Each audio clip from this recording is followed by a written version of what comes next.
All right, we've got enough people to get started, so let's get started. Welcome to Introduction to Air-Gapped Kubernetes. I am Jason Van Brackel. I am a unicorn engineer. That is actually my title, and I work for Defense Unicorns. So if you want to get a hold of me, I do some Twitch, I do some Twitter, I'm on LinkedIn. I'll warn you now, I'm old school Twitter. I still believe in memes and shit posting. So, and I like sports ball. So I'm a big Orioles and Ravens fan. So if you can put up with that, I put all of that and tech stuff on Twitter. And if you want just the professional tech stuff, it's on LinkedIn. So, just a heads up there.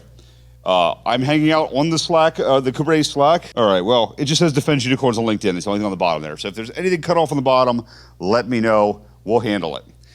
But I'm on the slack.kubernetes.io Slack channel. In the Zarf channel, Zarf is one of the projects we're going to look at today, as well as Kubernetes.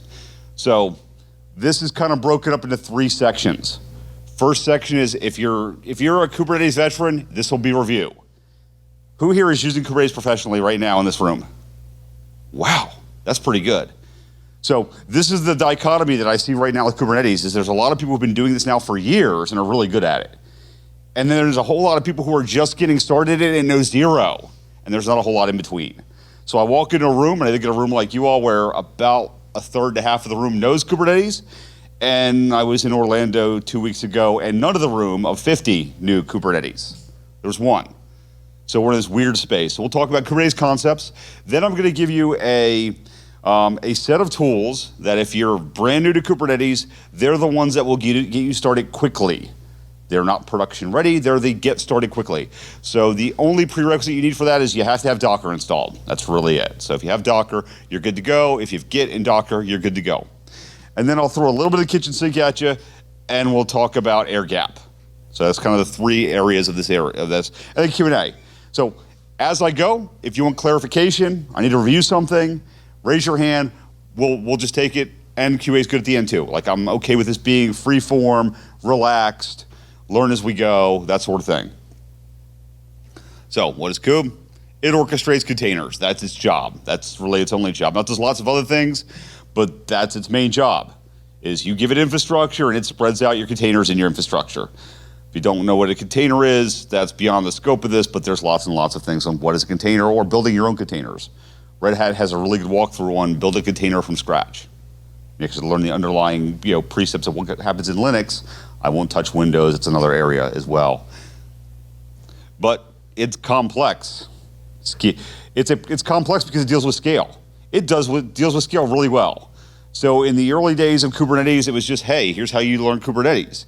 Now I talk about don't use Kubernetes, because 90% of the people who use Kubernetes are just doing it because their work said so. You may not need to solve that problem. Heroku might be just fine, or heck, roll your own. DHH just went out and talked about why he looked at SUSE and decided no Kubernetes, and they're bringing everything off the cloud back in-house because they have 5 applications that they know how to run really, really well at scale. They don't need Kubernetes, but you might. So, and that's why you're here. But it's difficult because you have this reference API here that is huge.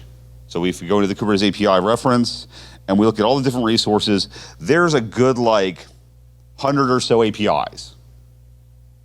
And so I'll hammer that home. To be good at Kubernetes, you have to be good at knowing what those APIs are and how to talk to them and what they do and what use cases they follow. Congratulations. Physically speaking, it looks a little bit like this. Over here you have your control plane and your nodes, and then your cloud providers. This is just a REST API. When you talk to Kubernetes, you're just talking to a REST API with lots of endpoints. That's it. kubectl or kubectl is just talking to a REST API. It's a nice CLI on top of REST API. Your nodes here are doing all your work to spread things out. They have binaries on there that their job is to spread things out, mess with IP tables, screw around with the Windows network control plane that they built to do Kubernetes on Windows. This here, that cloud provider API, that is where Kubernetes talks to your cloud vendor to create things like Route 53, or your Azure load balancer, or your EC2 load balancer, and what you send to the API is what it will build. And if you build it by hand, you're going to fat finger your security key, and you're going to wonder why it's not working, because Kubernetes will work eventually. So it's an eventual consistency system. You declaratively tell it what you want, and internally it spins until it can do it. And then it will yell at you when it doesn't have the things it needs. So if you're short on compute, if you're short on memory, if you don't have a network credential, you can't build your load balancer, it's just going to yell at you until you give it what it needs, and then it will recover, which is kind of cool, but also a little bit frustrating because it's, like I said, eventually consistent. But it handles scale really well. And I'm really sorry, but it's all YAML or JSON, but it's usually just YAML. And every tool that you work with is YAML, and every tool works with YAML that works with other tools that is YAML. So you're going to just be dealing with YAML. So use something that parses YAML well or has plugins for Kubernetes.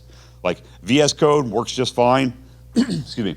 I work with like JetBrains products regularly when I'm doing code, or or just straight Visual Studio. I'm an old school .NET guy as well.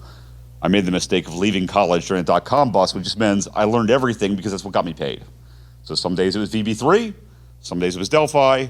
Nowadays it's like Golang and Kubernetes. And the versioning is funny. This is true. So when I say we're talking about Kubernetes, we're in like Kubernetes 26 today. That 1 means nothing. It's been 1 for the last like 6 years. Like they hit 1.0 and they've not changed since. That middle number, it's gonna break stuff. Things will be deprecated, things will disappear, your code won't compile. You know, you'll try to get Hobby Farm up and you know, some RBAC thing. Hobby Farm's I work with Eamon back there. But yeah, that versioning thing, that'll bite you. And then that last number doesn't matter at all. It's bug fixes and maybe a CV here and there. It doesn't really matter. So to stand up a cluster, if you want all the tools that I'm going to talk about today, that's what I was going to mention when I started, but ADHD, go into GitHub and you go to me, and there is a DevOps Days,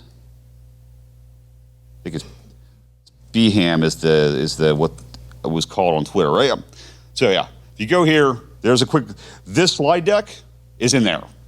Do what you want with it. You want to teach other people, you want to steal slides out of there. I've been using the same deck for like 5 years. I just change who I work for, and I modify slides occasionally based on changes in the industry. But I've used some version of this for the last 5 years, and at first it was, hey, here's how you get Kubernetes stood up, I'm sorry. And then it was, here's how you scale Kubernetes, I'm even more sorry. And now it's, here's how you do Kubernetes in air-gapped environments, and that actually works pretty well. But that's part of what we solve at Defense Unicorns. But yeah, this PowerPoint presentation is in there, and then the tools I will talk about today all have links so you can go to the installers while, you know, and not pay attention to me, that's just fine too.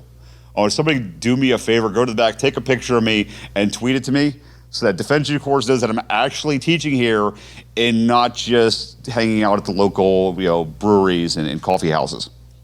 I'd appreciate that. So, K3D, it's just k3d.io. This is K3s in Docker. So K3s is just small Kubernetes because 3 is less than 8. So when you see K, it's K Kubernetes. K3D, quite literally, as you ask Darren who built it, and he'll tell you, well, 3 was less than 8. That's why it's K3s. So K3D is just K3s in Docker. So this creates clusters for you really quickly for development purposes. Do not use this in production. Some of you won't read the documentation. You'll go, oh yeah, we'll just put K3D in production, it'll be just fine. No, it won't. It's a development tool. But to stand up a cluster very, very quickly, so I'll create one for this. I can do create K3s or K3D cluster create. And this works in Windows. Oh, it already exists. I did it earlier, but I can delete it and recreate it. So it'll be K3's default until you tell it something else, but we don't have to. I have like 4 different clusters on here based on what I'm working on. Like when I started a development project to build new controllers, it gets its own little mini K3D cluster. Like it's the first thing I do. So you could do a K3D cluster list. And you can see the things I'm working on. So I have, like I said, Hobby Farm things I'm working on. I did a Mattermost example. Mattermost is like Slack for air gap. It's really cool. But I worked with the Mattermost team. They did like the ROI blog, I did the technical blog, and there's YouTube video on how to stand it up in an air gap scenario. But that's where I start every time. So if you're new to Kubernetes, that's a great way to just get a cluster up and running. All you need is Docker. So the pod, we're gonna talk about a few, we're gonna build on top of things. We give you a few of the APIs, just enough to make you dangerous. Like really dangerous, as in like you can deploy stuff to Kubernetes, but you still have no idea what you're doing. That's the goal for today. So the pod, co-schedule, that's just a fancy thing for it's on the same node. Shared network namespace, shared file system, that means stuff to Linux people. Like I said, I started my career in Java, Oracle, Linux, and then spent like 20 years in the .NET field on Windows, and then came back when Kubernetes became a thing, because I worked for a company that said, we just bought a Kubernetes company in a CNCF seat. Congratulations, you get to learn Kubernetes. And I'm like, I've not touched Linux since like Slackware 3, dude. So I got back into Linux. Some of you old enough to know what Slackware is, some of you have no idea. But yeah, that pod, containers go in the pod. Pod has one job. It is the management of the lifecycle of containers and the storage between them. So those two things can talk on localhost. In this example, it's an Nginx container and a Redis container. They can talk over localhost. Redis can do things evil to Nginx on localhost 80 or 8080, and Nginx can talk to Redis on localhost 6379. That's it. That's the pod's only job. You don't ever really create pods by themselves, but they're fundamental to everything Kubernetes does. This is your smallest atomic unit in Kubernetes. Kubernetes doesn't really care about the container. The pod cares about the container. So this is the next API that builds on top. It also, you will not build these by themselves. You'll build things that build these. So whereas the pod's job was just the lifecycle containers, the replica set's job is count of containers. So the container itself is an immutable piece of software. The pod, or is it, the pod should be immutable. Every time I create a pod, the same pod every time. So think, replica set, have like, I want 12 of these. They spread out from my infrastructure. My Kubernetes scheduler does the job of spreading them out and make sure that replica set, make sure we always have what we ask for. So we declaratively say we want 12. Now there are other things that are autoscalers, that other APIs where this could change dynamically based on resources, but you don't have to do that. So we're still keeping the simple example here. So let's say I'm walking to the data center with my cup of coffee and I'm a klutz and I spill it on a rack and I destroy a server. I swear that hasn't happened before. Virtually it has happened. I've executed things backwards and did the delete in the wrong order, and yeah, we won't talk about that outage. That was a Sev1, and it was my fault. But the replica set's job will spread through your infrastructure and keep that 12 if there's enough resources. So if there's not enough compute or not enough memory, Kubernetes will yell at you in the logs, it will yell at you in events. You have ways of seeing that it doesn't have what it needs to create the replica set. The replica set API will actually say, I'm out of memory or I'm out of CPU. The request you want can't happen. Or if you're unrequested and unlimited, it will still try. And things will go slow and you won't like life, but it will sort of work. And that's, again, just a REST API. I can go into that API reference and go to the deployment or go to the replica set API and look at how that works. And go to the API and see how, so if I go back into my references here, let's go into one of these, we'll go into workloads, and I can go into replica set right here, and I can see how it's built and what the spec looks like and all the things that go into it. And you'll never create one of these, but knowing how it works is probably a good thing, especially if you're gonna do Kubernetes on the long term. So, pods, manage container lifecycle. Replica set, manage count of pods. Deployments, manage replica sets. The deployment's job is to manage the replica set, and that's its only job. Now, it does some really cool things as far as rollout, like where John was talking this morning about rollouts of a percentage over time. That's the deployment's job. So it has really cool things you can do around deployment from V1 to V2 at different time frames, at different percentages based on utilization. Like that's all part of this API, but as the thing it worries about is replica sets. It owns replica sets. That's its job. So if I'm going from V1 of this thing to V2 of this thing, I can do a dynamic rollout from V1 to V2, and eventually I have all V2 things. I can do them all at once. I could do them dynamically. I could do them a little bit at a time. But that's its only job. Again, it's just another REST API. And if for some reason you start rolling out and you notice a problem, it does instant rollback. Nice feature of the deployment. So generally, you're going to live in this API, or you're going to live in like a daemon set API. So daemon set API is basically deployments, but everywhere. So I'm going to say I want one of these things on every node in my infrastructure, and the daemon set does that. So when you're building things that like play around with storage, or a lot of your logging frameworks will use daemon set to deploy everywhere, or your databases will use daemon set to deploy some sort of agent everywhere. but it's essentially just a fancy deployment. So how are these connected? And this is really, really important. And most presentations just kind of gloss over how they're connected, but it's actually really, really important because we're talking about the only way that Kubernetes groups things that it knows about. So deployments, manage replica sets, manage pods, that manage containers.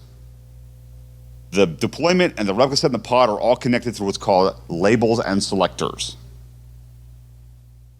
So the deployment has a selector, and it's a query that says anything with the label app nginx is my domain. If it doesn't have that, I don't care about that. The replica sets it manage will have labels on them called app nginx.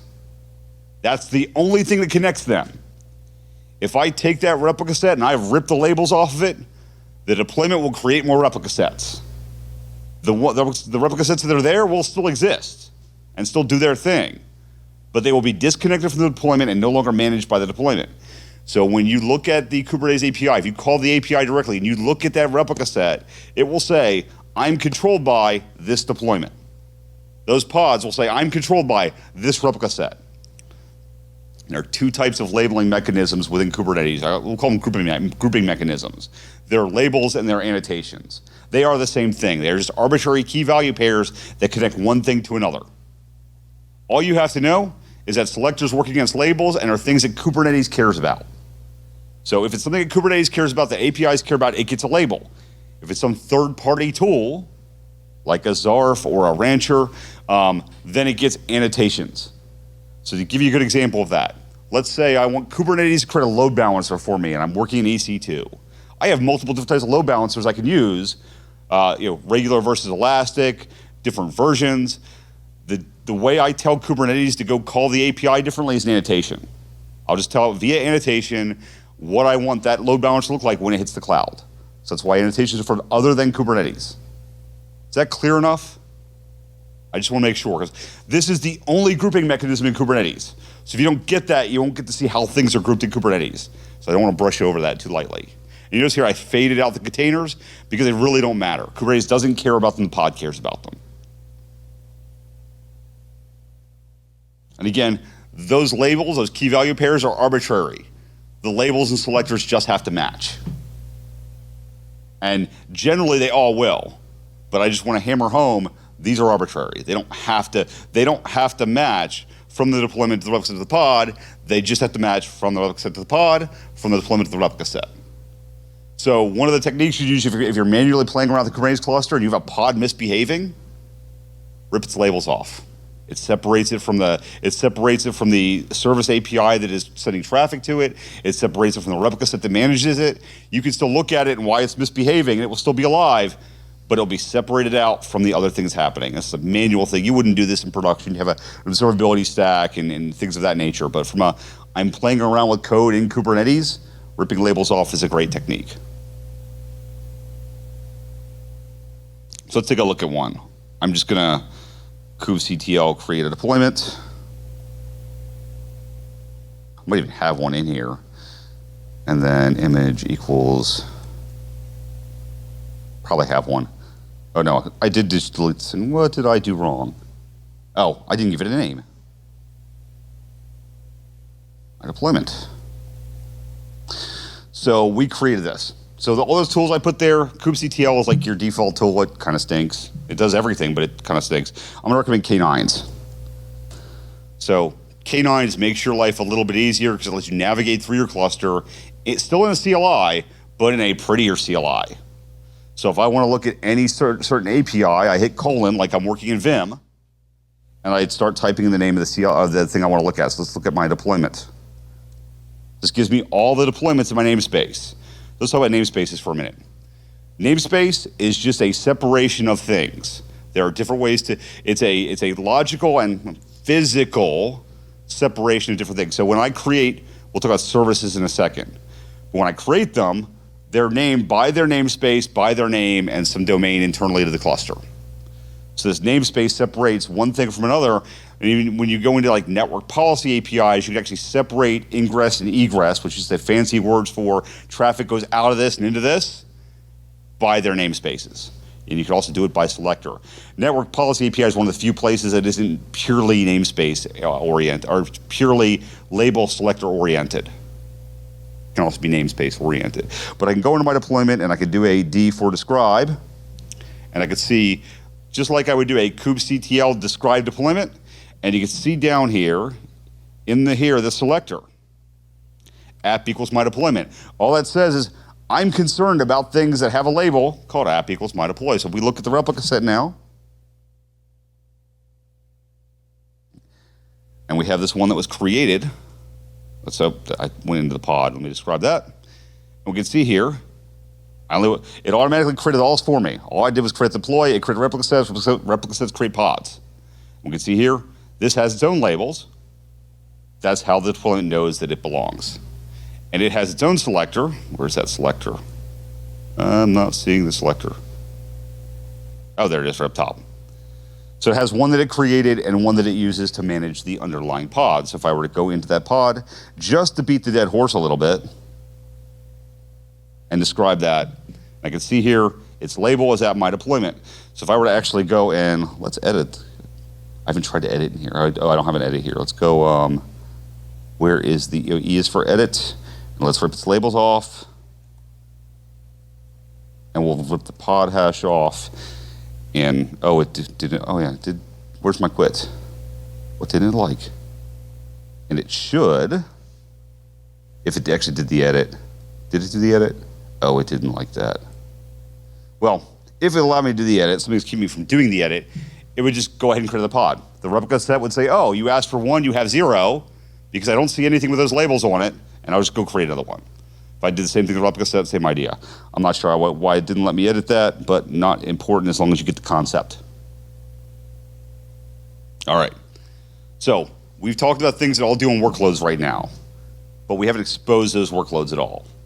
Let's talk about services. So services serve a number of functions. They are internally how you do discovery.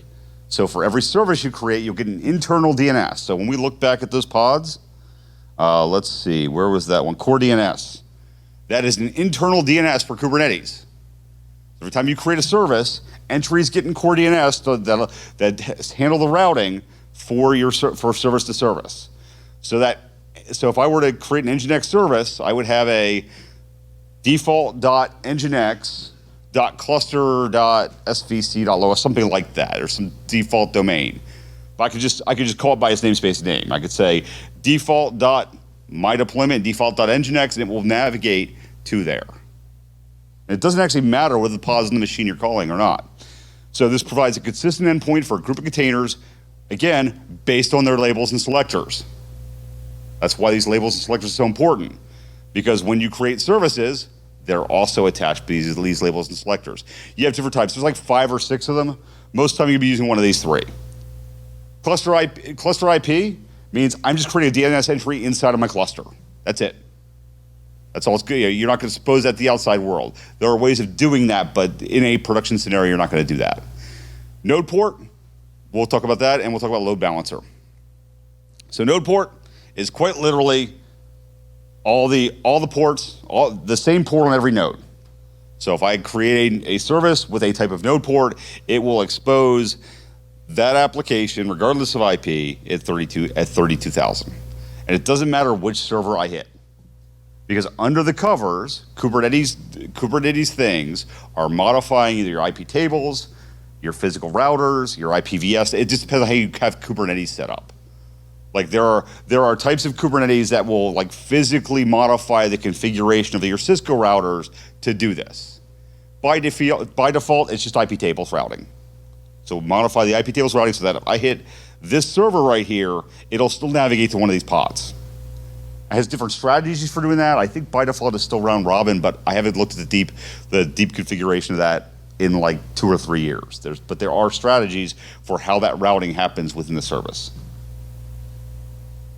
Load balancers are special because they need another piece of software to work. So, and that will depend on your setup. So if you're working in Amazon, it will be an Elastic load balancer. If you're working in Azure, it will be the Azure load balancer.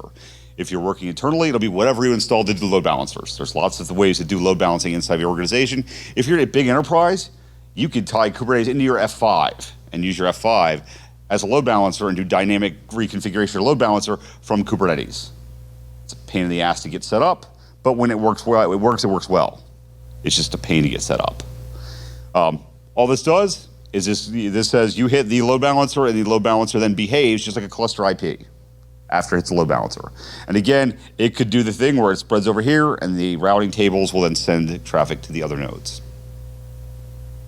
Any questions about that before I move on?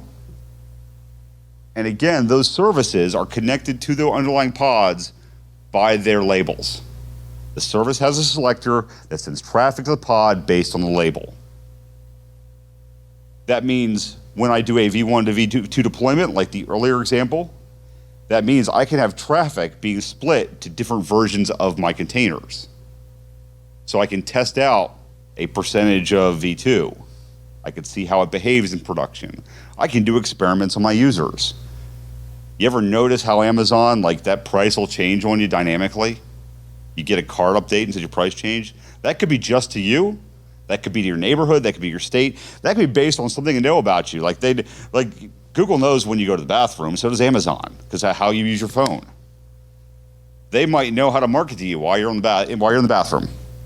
Price changes slightly. Maybe they get you to buy something. But this type of pattern allows you to do that, where you send subsets of traffic to subgroups based on labels and selectors. Make sense? It also means we do things like API development. We have to worry about things like backwards compatibility, forwards compatibility, and all that fun stuff. Like back in the N-tier days, you'd go to do a deployment, and you have to add a column to your database. Well, now you're adding that column to your middle tier, and your front end has to handle it. And if you're doing a rolling deployment of that, good luck. So it just means we modify things. We do things like microservices architecture to make this style easier. That whole thing we talked about yesterday about 12-factor, Kubernetes really is like an implementation of 12-factor as an infrastructure. And again, like I said, beating the dead horse a little bit, they're connected by their selectors and labels. So let's say this node starts misbehaving. I can shut down the node, or anything that goes to that node, and you have the ability to do this based on node. I can say nothing over here gets labeled right now. I want it to run because I want to see what it's looking like in its telemetry, but I don't want traffic going there. So, or I could say my V2 stuff, we're going to rip the labels off all my V2 stuff because it's misbehaving. We don't know why, but we're going to do some experiments on it. Or I might change the label, something like that.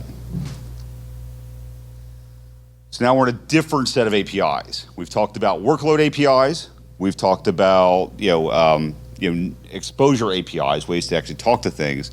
These are now storage APIs. So you follow me on if you follow me on socials, I do live things regularly on Kubernetes, like subsets of APIs. I have a talk I do on storage APIs. This is part of that. So config maps and secrets are storage APIs. Secrets are not secret, not even a little bit. It's a bad name. All it means is they're a base 64 encoded config map. So if somebody has physical access to your Kubernetes cluster and they want to look at your secrets, they just need to pipe it through base 64-D. And when you create them, you're going to pipe it through base 64-E. That's really it, or base 64 by itself. So secrets are not secret. Go use a key value manager, something like a Vault, or something more expensive if you need, but Vault works. Vault is like the de facto standard. Or if you're in Azure or Amazon, just use theirs. Life will be easier for you. It'll get expensive, but life will be easier for you. So it decouples. So that whole 12-factor on putting your configuration in code and separating from your application code. This is that. This is what it does. So regardless of what my pod is going to look like, my config maps and secrets all look like this. And they're, again, arbitrary key value pairs. But let's talk, this is a good time to talk about the YAML that goes into talking to the API. So when you do kubectl, you're talking in YAML manifests. It's YAML and YAML and YAML. They all have this API version, they all have a kind, and they all have some metadata. Required, they're going to need a name and a namespace. Like when I made that mistake with the deployment, because I didn't give it a name, I didn't give it the metadata it wanted. It will default to the namespace called default. I failed to mention that kube system namespace. This one is special. It gets extra privileges. This is like the System32 folder in Windows or Etsy on your Linux machine. If you blow this up, bad things happen. You will break your Kubernetes cluster. It's gone because all the important things, like if I destroy the core DNS there, I have no DNS in my cluster. That'd be bad. So don't mess with the kube system unless you know what you're doing. But by default, it will go to default. So like if you don't fill this in, it will just go there to default. Again, config maps, just like labels, are just arbitrary key value pairs. So your config maps, their specifications further down the spec, tells you how to expose this into your pods. So your environment variables, your configuration files, your certificates for your websites, they all go in config maps and secrets. Can be exposed. They will be exposed either as an environment variable or as a file on the path. There are other things you do with them, but that's the 90% use case. But that's how you separate your configuration in Kubernetes from your application code. Let's see how we're doing on time. Oh, we're in pretty good shape. And then the last API we'll cover, because this is the last API to make you dangerous, is an ingress. Again, these are all just REST APIs. This one is also special because it needs a binary to run. This is basically how you convert layer 7, your HTTP name, into a layer 3, 4 TCP IP address, which will be a Kubernetes service. This one is also an exception on that whole selector label thing. So remember that first exception I talked about was network policy APIs. It can work on both namespace and labels and selectors. It can do an and and an or, which in the YAML, you can't tell the difference. It's white space. Really fun.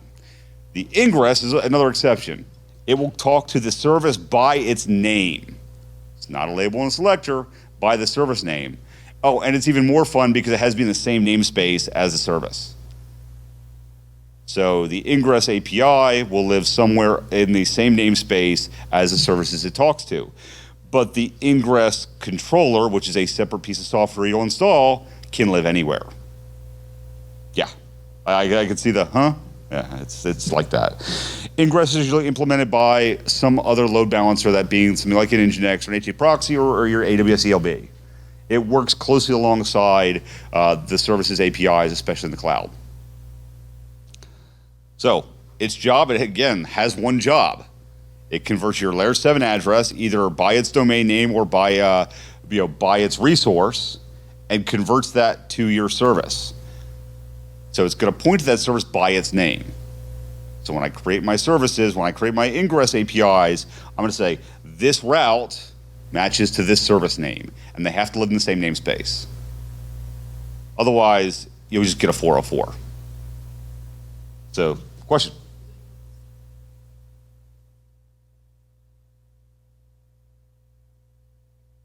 That's a good question. But yeah, I would assume, I'm not sure how it forwards. I'm not sure if it's forwarding over IP tables or if it's doing, I don't think it's doing a separate, because you're converting from HTTP to UDP or TCP. So yeah, so it'll be a pipe, but it won't be it won't be a full HTTP call. Good question. I didn't think about that, but yeah, it'll be the UDP or TCP based on the underlying service, or it can be what's the other one? Amy, do you remember that third one? SCTP, something like that?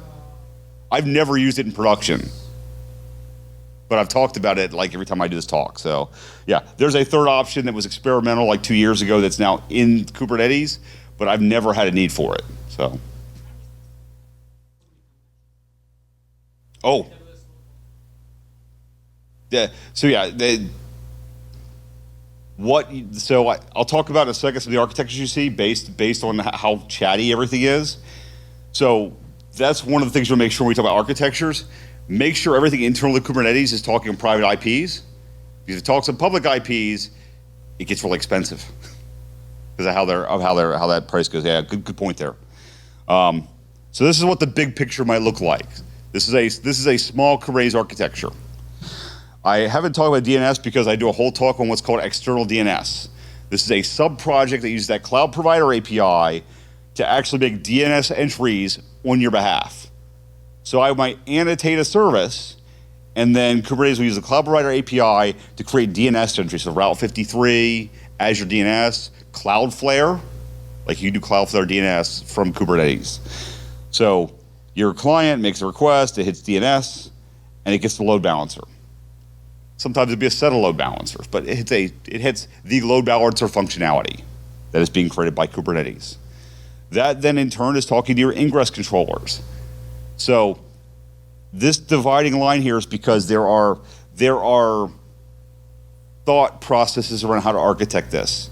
95% of the time, those ingress controllers are going to live inside of Kubernetes, managed by Kubernetes.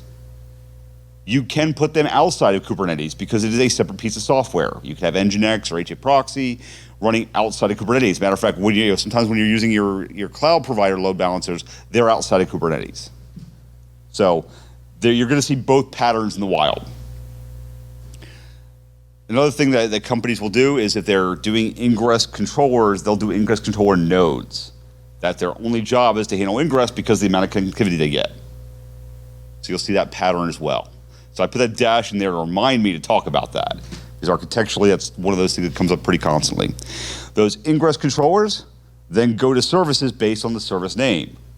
The ingress controller knows this HTTP route, this layer 7 route, will navigate to this layer 3-4 service in Kubernetes, this API. And then the thing you can't see cut off the bottom is just pods. The service will route to the pod based on the pod's labels. So again, if I change the labels, then it won't go there anymore.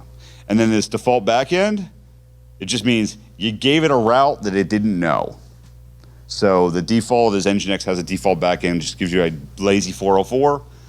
You could have some fun with that where you can actually see some of the intrusion detection systems have a default backend that tells it, hey, people are really hammering on routes to try to discover something.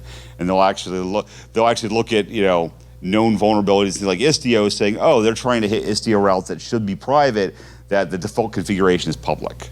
A leaky API thing is something John and I've talked about a couple times because when I think about attacks, I think about everything in Kubernetes because unfortunately it's not just Kubernetes. So we'll go to part 2 here, and it's a prescriptive guide. We'll talk about running locally, running in the cloud, dealing with scale, and then we'll talk about air gap. So you run Kubernetes locally, start with K3s or K3D. So K3s will run in the Windows subsystem for Linux. It will not run on Mac, but it will run Linux just fine.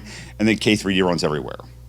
So this is nice for development, small form factor. K3s is nice because it will fit on a Raspberry Pi. Like that was part of its development process was to go on small form factor computing, because I was at Rancher at the time and we were talking about getting Kubernetes in vehicles to replace $20,000 Dell modules that got wired into trucks. That was part of that conversation. Acorn, the company Acorn that does an application deployment, started as a project called Rio that was over at Rancher. K3s was a sub-project of Rio. It was part of trying to get Kubernetes for the developer. Darren's got some cool stories about that. He's CTO of Acorn, former CTO of Rancher Labs.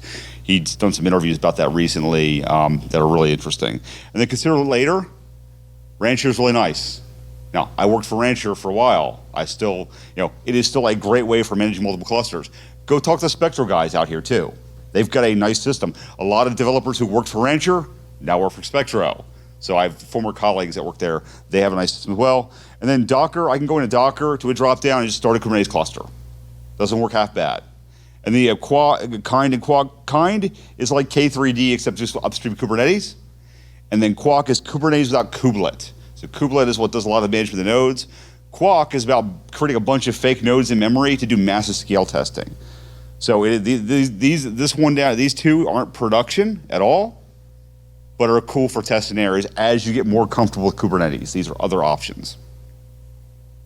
In the cloud, if you're using a cloud platform and you're comfortable with that, use their Kubernetes. That's a great way to get started. Just the star here is it will get expensive. These are all expensive options for running Kubernetes because you're buying the management of Kubernetes.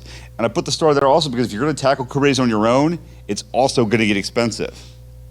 The cost of adding an engineering team that has to know Kubernetes and all the things to run Kubernetes at scale becomes expensive. If you want a good starting point, there's an open source project called Big Bang. So there's a project that was started by the DoD. So remember John was mentioning the DevSecOps reference architecture?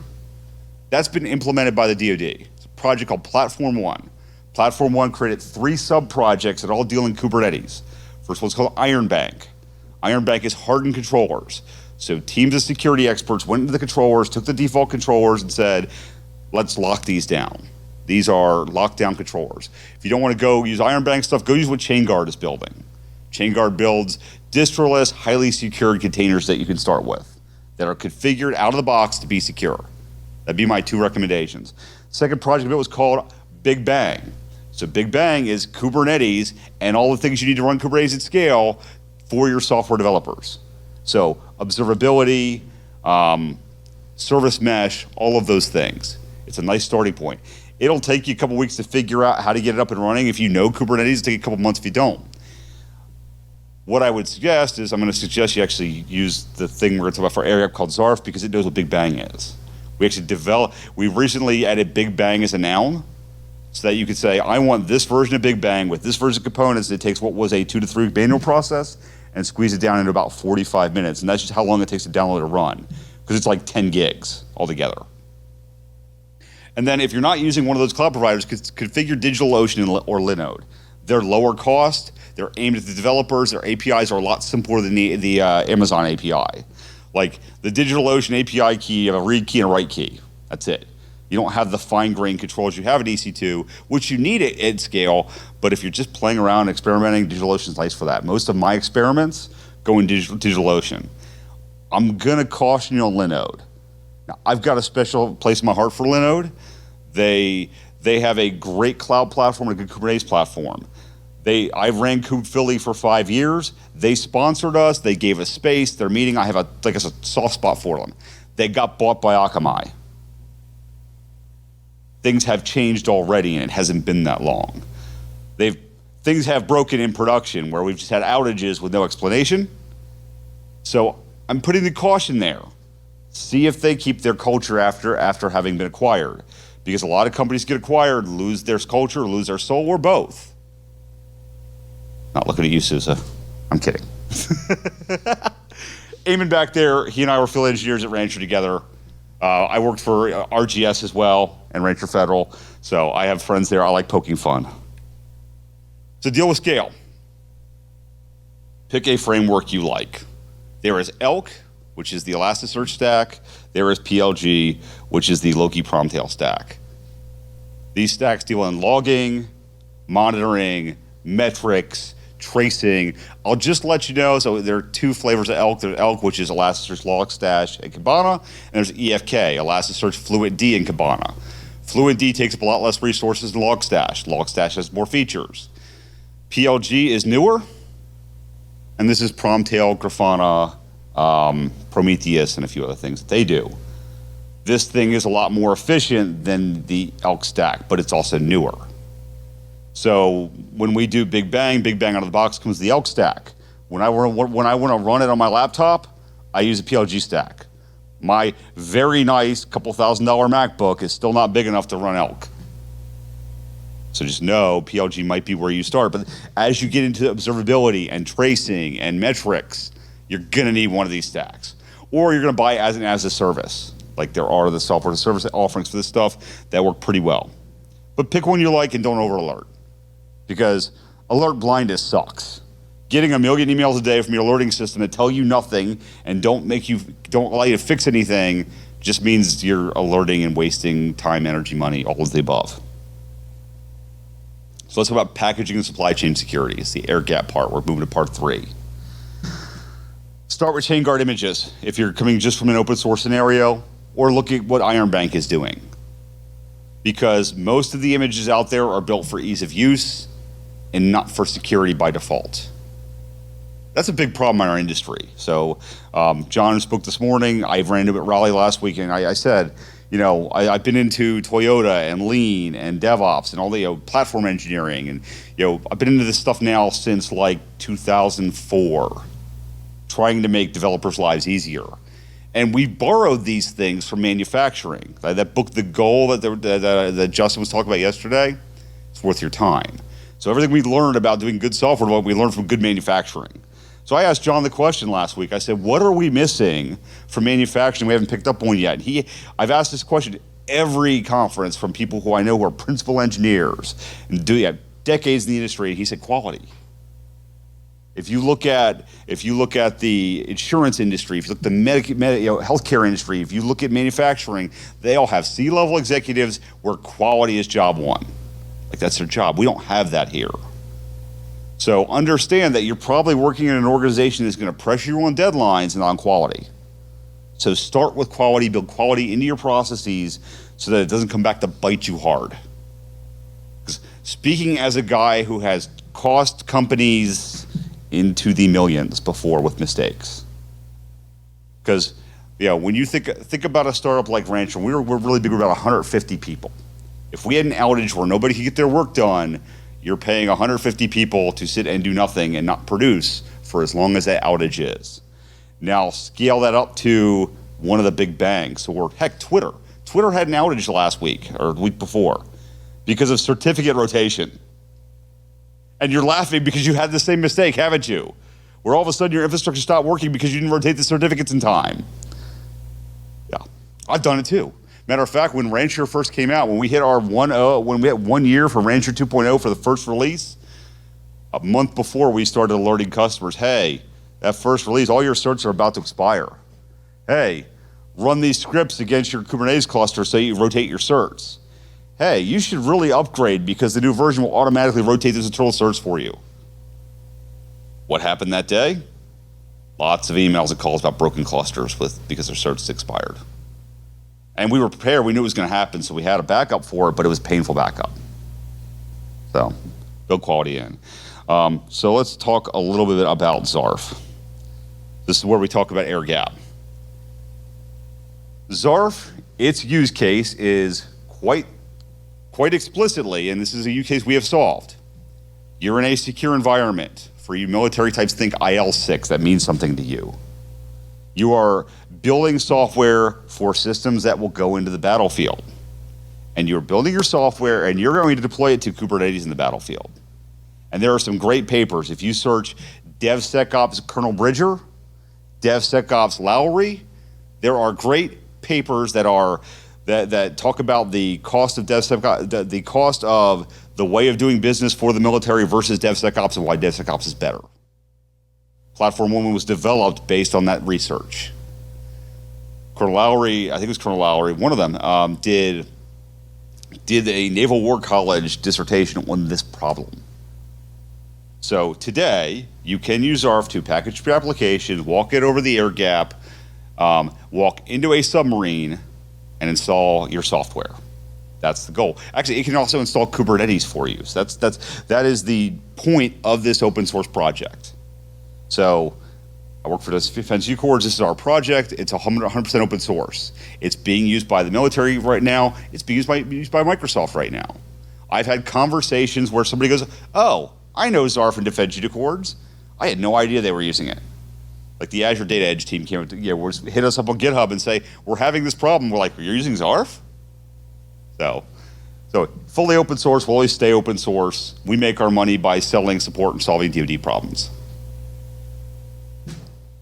To install it, I gave you the link. If you use Homebrew, it's really easy, or you can just download the binary. Because remember, the design of this thing is to be used in secure environments. So it's a single binary. That binary actually has K9s built into it, it has kubectl built into it, it has Sync and a few other tools built into it to do these deployments.